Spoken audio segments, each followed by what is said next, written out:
Swerte mo kung mapagbibigyan. Ingatan mo pag-ibig na Isang kakaibig, kakaibig, kakaibig, kakaibig. natagpuan mo kawalan. Kakahanap ay Kakaibig, kakaibig, kakaibig. Simple walang ate, prende lang siya lagi. Pagkakasundo ng puso't utak nyo ay grabe. Kayang sumabay sa trip ng inyong tropa. Siya payatang makatatalo sa'yo sa Dota. Di ka pahihirapan pa akyatin ng ligaw. Kahit ang kaya mong ipakain na nga isa. Huwag kang magkakamali na pag-isipan siya ng cheap. Wala lang talagang kaso sa kanya kung mag-jeep. Marunong maglaba kahit wala sa itsura. Di na niya rin kailangan papamustura. At kahit na kanino mo dali nagpakilala na GGV ang lahat sa galing niya makisama. Di na nanakalat, di na mumulis ng cellphone yan. Pero magloko ka lang, lagot at mapipektasan. Oo, magaling siya makipagbiruan. Pero ang puso mo'y hinding-hindi paglalaroan. swerte mo kung mapagbibigyan.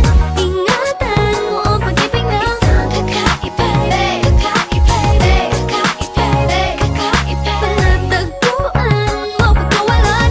Minsan lang makahanap ng Isang kakaibig, kakaibig, kakaibig, kakaibig. Simple lang pumorma pero swabe ang dating. Sa lahat yata ng bagay hanip grabe ang galing. Chick na mahin hindi makabasag pinggan. Pero sa basketball tambak hindi ka papagbigyan.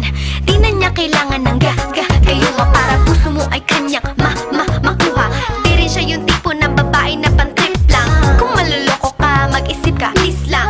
Ang ganda niya'y sapat para mapakanta ka ng sila ang lahat. okay lang yan but siguro kulang ka sa talino kung sa kanya'y di tapat. Inakala mo Na madali siyang palitan na papatunay ito na kailangan ng tabasan mga sungay mo. Kundi hindi siya nararapat sa buhay mo. Swerte mo kung mapagbibigyan. Ingatan mo ang pag-ibig na isang kakaibig, kakaibig, kakaibig, kakaibig. natagpuan mo pagkawalan.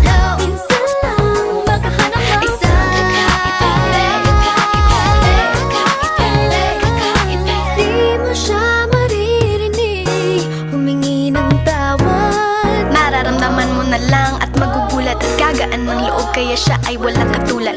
Di siya yung babae na masasabing tipikal.